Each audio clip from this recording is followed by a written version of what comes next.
Messi এখন মুক্ত, শেষ বার্সেলোনার সঙ্গে চুক্তি, অজানা আর্জেন্টাইন সুপারস্টারের ভবিষ্যৎ। টিমের কি আপনি বছর ভিত্তিক কোনো ট্যুর প্রোগ্রাম আছে আমাদের? হয় কিছু, আমার তো মনে হয় কিছুই হয় না। মিডিয়াতে গিয়ে এরকম যদি একজনের পার্সোনাল ব্যাপার নিয়ে কথা বলতে, এটা আসলে it's not good thing. Khaled মাহমুদকে পাল্টা জবাব আকরাম খানের, ক্রিকেটের স্বার্থে কাঁদা ছোড়াছুড়ি না করার অনুরোধ।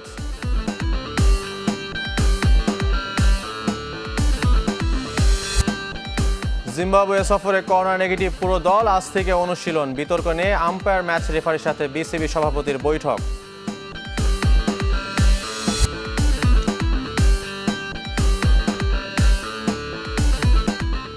সবাইকে আমন্ত্রণ স্পোর্টস 24-এ, আপনাদের সাথে আছে আমি শাফায়েত মিদুল। এতক্ষণ শিরোনাম শুনছিলেন, এবার বিস্তারিত। বার্সেলোনার সাথে সম্পর্ক শেষ লিওনেল মেসির। পুরনো চুক্তি শেষ হওয়ায় এখন ফ্রি এজেন্ট আর্জেন্টাইন তারকা। যে কোনো ক্লাব ট্রান্সফার ফি ছাড়াই তাকে দলে নিতে পারবে। তবে বার্সেলোনা এখনও আশাবাদী 2 বছরের জন্য চুক্তি বাড়াতে। এরই মধ্যে ব্রাজিলের ক্লাব মেসিকে দিয়েছে মজার এক প্রস্তাব। মেসি তুমি কার? এই প্রশ্ন এখন তোলা যেতেই পারে। অন্তত বার্সেলোনার যে নয় তা নিশ্চিত। জুন পেরিয়ে জুলাইয়ের প্রথম প্রহরেই লিওনেল মেসি মুক্ত, স্বাধীন হয়ে গেছেন। যে স্বাধীনতা পরাধীনতার চেয়েও কঠিন আর ভারী।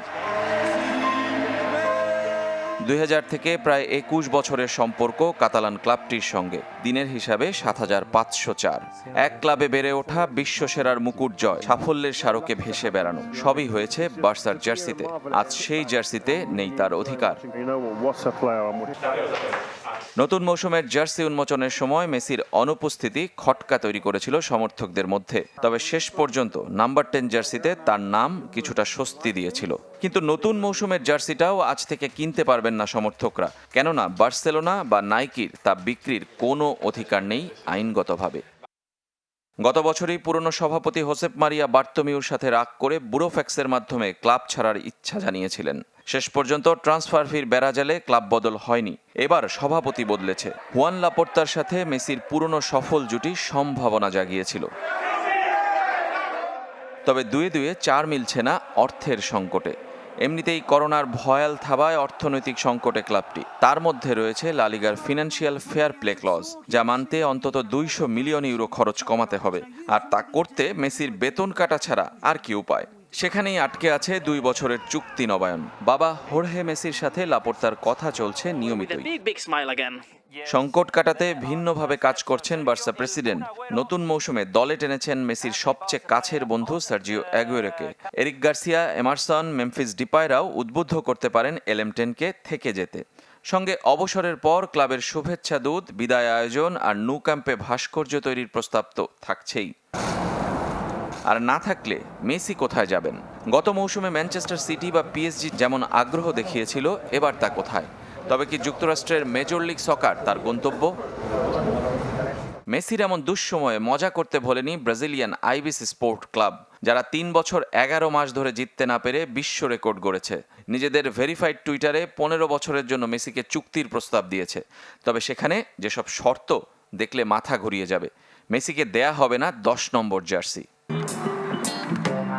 এই যখন অবস্থা, তখন মেসি ব্যস্ত কোপা আমেরিকায় দলের সঙ্গে অনুশীলনে।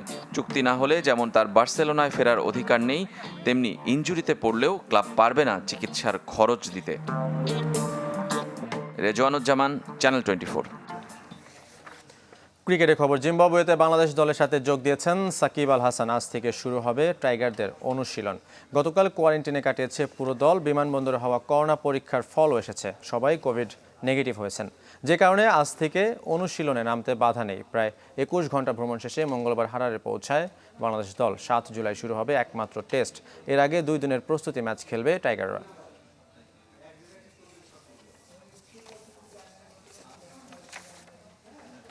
ক্রিকেটের স্বার্থে কোনো কাদা ছোড়াছুড়ি নয়, বোর্ড পরিচালক খালেদ মাহমুদকে পাল্টা জবাব দিলেন আকরাম খান। এ দলের কার্যক্রম নিয়ে প্রশ্ন তুলেছিলেন মাহমুদ, কিন্তু আকরাম বলেছেন ক্রিকেট অপারেশন সঠিক পথে হাঁটছে। বছর শেষে শ্রীলঙ্কা সফরে যাচ্ছে এ দল, সঙ্গে অস্ট্রেলিয়ার দেওয়ার শর্ত মেনে এগোচ্ছে বিসিবি। এই টিমের কি আপনি বছর ভিত্তিক কোনো ট্যুর প্রোগ্রাম আছে আমাদের? হয় কিছু, আমার তো মনে হয় কিছুই হয় না। আমাদের এই টিমে আমাদের যে ওয়ানডে অনেকগুলো প্লেয়ার, তারা কোথায় প্র্যাকটিস করবে, কারা প্র্যাকটিস করছে, এটা কিন্তু কোনো উত্তর নাই। আমরা বাংলাদেশ এ দলের কার্যক্রম নিয়ে প্রশ্ন তোলা খালেদ মাহমুদের জন্য 2 দিনের মধ্যেই আকরাম খানের উত্তর। নভেম্বরে লঙ্কা সফরে যাচ্ছে বাংলাদেশ এ দল, যেখানে লঙ্গার ভার্সন ম্যাচ আয়োজনের চেষ্টায় বিসিবি। ম্যাচ আমরা 120টার মতো করেছি, 45টা হলো লঙ্গার ভার্সন, আর বাকি যেটা হলো যে 75টা আমরা কিন্তু লিমিটেড ওভারে খেলেছি। সো আমি মনে করি যে এটা অনেক বড়, অনেক কিন্তু আমরা অনেক ট্রাই করছিলাম যে শ্রীলঙ্কায় আমাদের এই টিমের একটা ট্যুর করার জন্য। তো আপনার রিসেন্টলি ওরা কনফার্ম করেছে, নভেম্বরে ওরা আমাদেরকে ডেট দিয়েছে। 2 বোর্ড পরিচালকের দ্বন্দ্ব গড়িয়েছিল বিসিবি সভাপতি নাজমুল হাসানের কোর্টে। নিজ বাসায় ডেকে পাঠিয়ে কথা বলেছেন। কিছুটা হতাশা ঝরেছে সাবেক এই অধিনায়কের কণ্ঠে। কেউকে কিন্তু নেগেটিভ জিনিস বা ক্রিটিসাইজ করাটা আমার পছন্দ না, এবং কেউকে করুক সেটাও চাই না, বা আমি করব সেটাও না। মিডিয়াতে গিয়ে এরকম যদি একজনের পার্সোনাল ব্যাপার নিয়ে কথা বলতে, এটা আসলে ইটস নট গুড থিংস। এটা কিন্তু কোনো সময় ক্রিকেটের জন্য ভালো না। অস্ট্রেলিয়ার বাংলাদেশ সফর চূড়ান্ত, সঙ্গে অজিদের দেয়া শর্তগুলো পূরণ করছে বিসিবি। 7 দিনে 5 ম্যাচ, 2 থেকে 8 আগস্টের মধ্যে হোম অফ ক্রিকেটে গড়াবে টি20 ফরম্যাটের খেলাগুলো। আমরা কাজ করছি এবং আল্লাহর মতে এখন পর্যন্ত সব কিছু কনফার্ম আছে, এবং ওরা যেগুলোই চাচ্ছে আমাদের থেকে আমরা সেটা করার চেষ্টা করছি, এবং এভরিথিং ইজ ডান। সভাপতির সবুজ সংকেত পেলে ক্রিকেটারদের কেন্দ্রীয় চুক্তির তালিকা প্রকাশ করবে বিসিবি। আরিফুল ইসলাম, চ্যানেল 24, ঢাকা। সাকিব কাণ্ড, মাহমুদুল্লাহর ক্ষোভ, অপমানে আম্পায়ারিং ছেড়েছেন মুনিরুজ্জামান। সমস্যা সমাধানের উদ্যোগ বিসিবি সভাপতির। আলোচনায় ডেকেছিলেন 7 জন আম্পায়ার ও ম্যাচ রেফারিকে।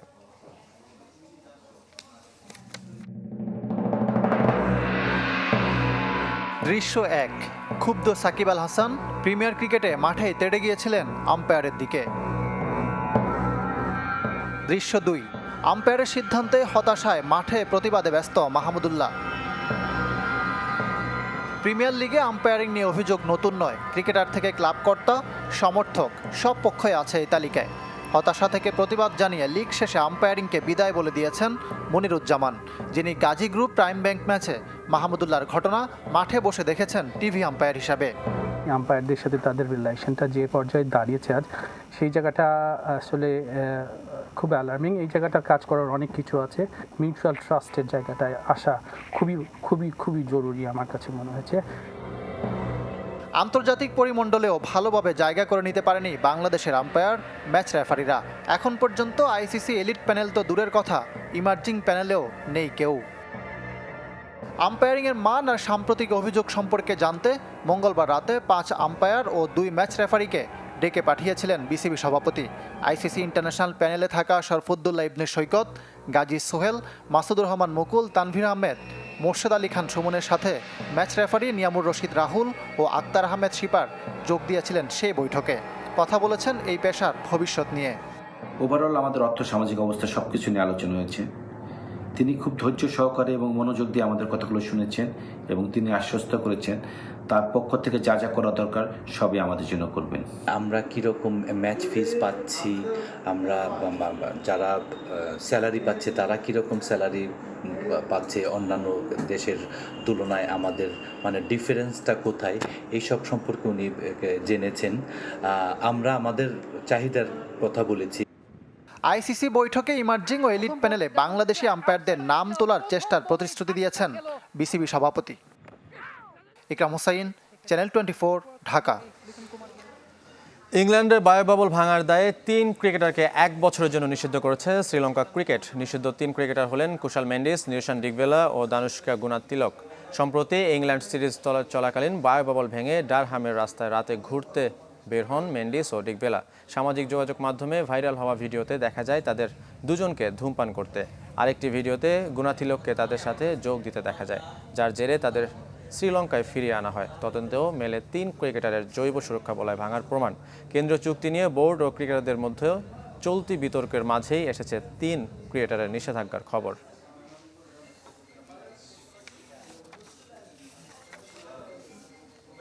স্পোর্টস 24 নিচ্ছে একটা বিরতি, আমাদের সঙ্গেই থাকবেন।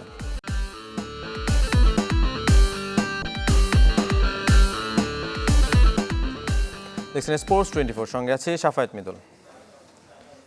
দেশের ফুটবল মন্ত্রী পরিষদ বিভাগ ও ক্রীড়া মন্ত্রণালয়ের কাছে অনুরোধ করে শেষ পর্যন্ত সফল বাফুফে। কঠোর লকডাউনের মাঝেই চলবে বাংলাদেশ প্রিমিয়ার লিগ, তবে সূচিতে এসেছে পরিবর্তন। 18তম রাউন্ডের বাকি 3 ম্যাচ হবে 3 দিনে। আজ বিকাল 5টায় চট্টগ্রাম আবাহনীর প্রতিপক্ষ আবাহনী লিমিটেড।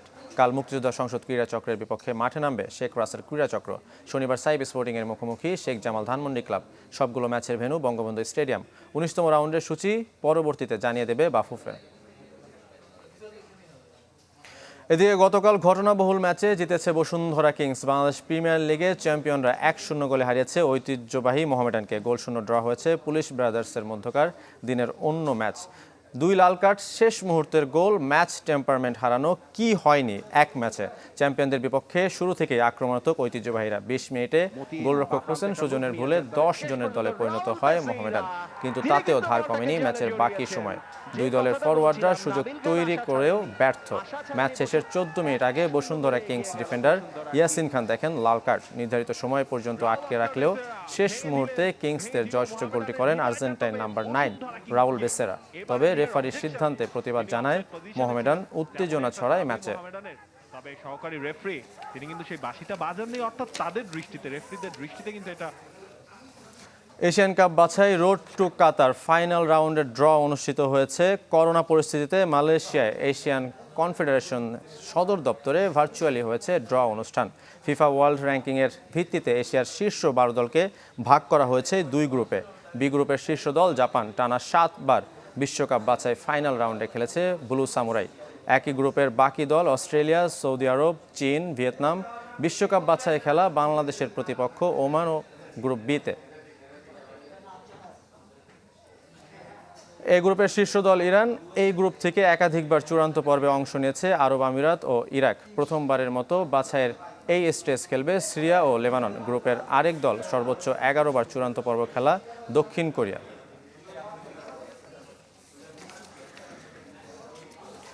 ইউরো ম্যাচ দেখতে গিয়ে স্কটল্যান্ডের প্রায় 2000 মানুষ করোনায় আক্রান্ত হয়েছেন। এর মধ্যে প্রায় 1200 দর্শক ইংল্যান্ড স্কটল্যান্ড ম্যাচের সময় ইংল্যান্ড ভ্রমণ করেছেন, যেখানে 397 জন ওয়েম্বলি স্টেডিয়ামে বসে খেলা দেখেছেন। স্পোর্টস 24 আর একটা বিরতি নিচ্ছি, ফিরছি একটু পর।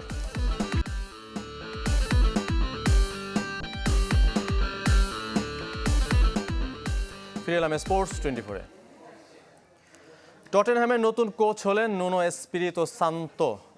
উলভসের সাবেক কোচের সাথে 2 বছরের চুক্তি করেছে স্পার্স। জোসে মরিনিওর স্থলাভিষিক্ত হবেন এই পর্তুগিজ। 4 বছর দায়িত্ব পালনের পর মে মাসে উলভসের দায়িত্ব ছাড়েন নুনো। গত মৌসুমে 13 নম্বরে থেকে শেষ করে তার সাবেক দল। টটেনহ্যাম কোচের আলোচনায় ছিলেন Mauricio Pochettino, Antonio Conte, Paulo Fonseca, Gennaro গাত্তুসো।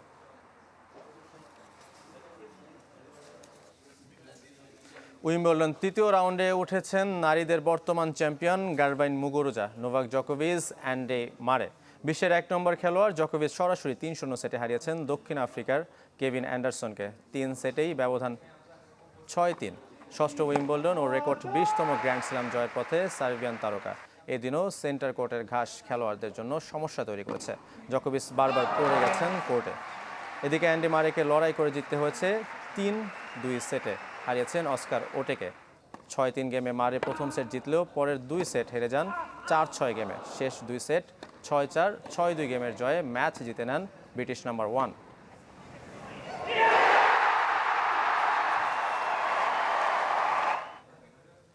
শেষ করবো স্পোর্টস 24 খেলার সব আপডেট ও রিপোর্টগুলো দেখতে ভিজিট করুন facebook.com/sports24 টিম এই পেজে। ধন্যবাদ সঙ্গে থাকার জন্য।